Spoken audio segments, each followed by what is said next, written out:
once you did that, right? Mm-hmm. I think it was 8:32. It was a minute and a half. I didn't do it for like 5 minutes extra. So I don't know. I don't think she shouldn't give me a ring. Okay.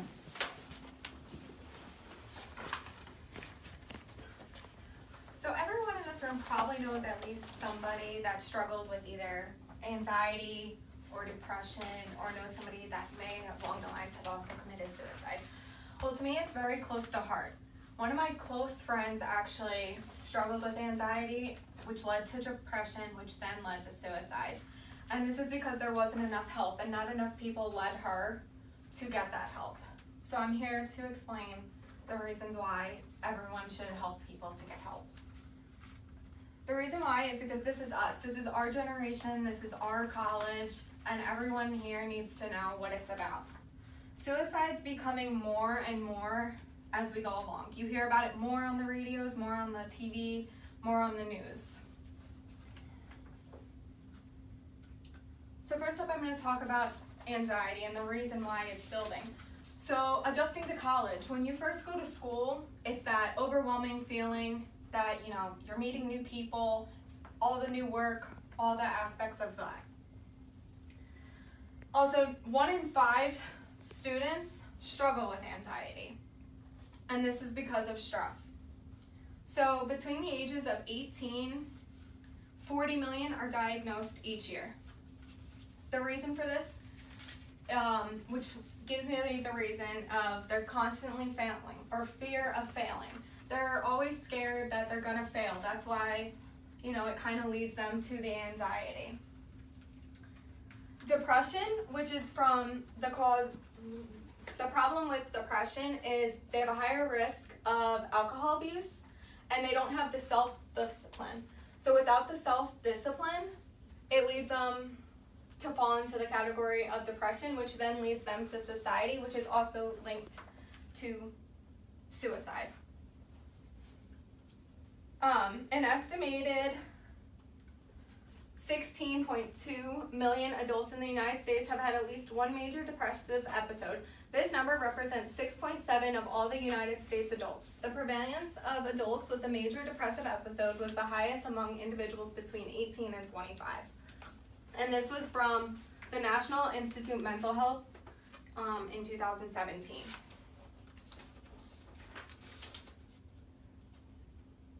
With suicide, it's the second leading cause of death of students, according to Healthline in 2017, and in 1 in 5 students have actually considered it. And that's because of the anxiety and the depression.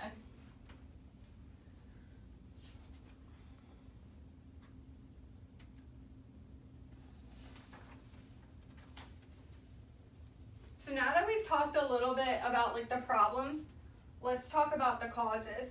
So with the causes, it's because of personal responsibilities. You're taking on the extra homework, the classwork, but also you have your relationships, whether it's with your lover or your parents. It's a new responsibility that you might not be able to handle without their support. Social media also plays a huge part in this. You see everyone, whether what they're doing. If they're partying, they're getting work done. You also see the celebrities that are living the best life, and everyone wants to stand up for what social media exists. It's a very stressful time in life as well.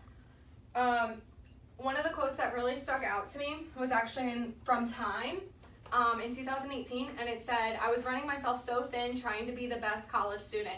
There's just so much pressure on kids. There's so much pressure from whether it's parents or your teachers. You have to do this, you have to do that, you have to get it all done. Another cause is from being too sheltered. Growing up, if you're really sheltered and your parents don't allow you to go out and explore and see what life is about, then you're in college, you have no structure from your parents or your other family. Another reason is you might not be ready for college. You might not, know exactly where you want to go, and you're taking on something that you knew nothing about. Failure of getting help. Students don't reach out. 66% of students don't reach out. So the rest do reach out. I feel like that number needs to be more. More people need to be able to go and get help. But the reason, the causes for not getting help is it's difficult to make an appointment. Whether there's long lines or it's just there's not enough resources to reach out. And then the fear of judgment. People who seek out, they feel like they're going to be judged. People might look down on them and think that they're weak or think that, oh, it's not a problem. Now we're going to talk about, now that we've talked a little bit about the causes, let's talk about how they're getting help. So if your feelings are confused, alone, hopeless, angry, beaten down, that's a sign that you need to go and get help. Or if you notice that in somebody, you need to help them and tell them and lead them in the right direction of where they can go. According to Nia Today, March 28th, 2018, it was probably one of the loneliest experiences. So in that article, she was actually talking about a time in college where she had nobody and she didn't know where to go and there was no one there leading her.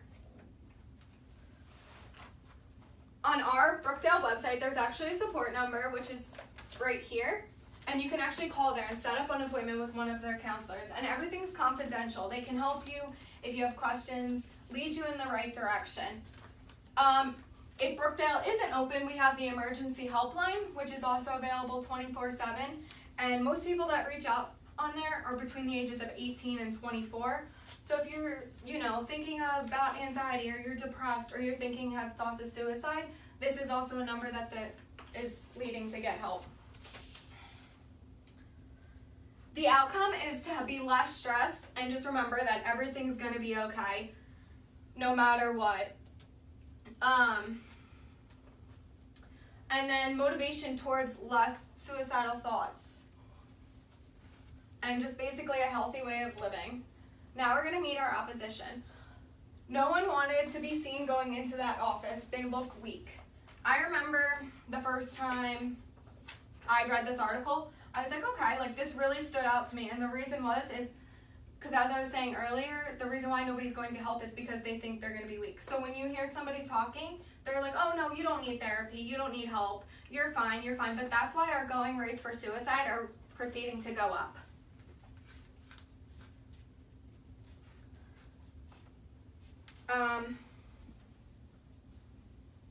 People are shamed for weakness when in reality it's not weakness, it's actually a strength.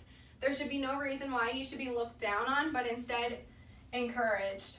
Because I wish that somebody helped my friend. I wish that I took the initiative and helped her and sent her and told her and guided her in the direction to get help.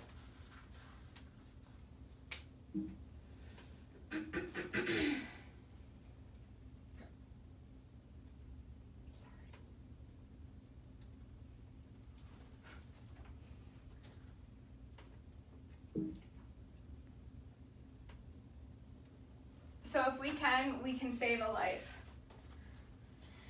So in conclusion to that, we talked about depression, stressful times, anxiety, and the college crisis. But we also talked about how strength covers up the weakness. The last quote that I'm going to leave with you guys today is, these conversations changed the course of my life.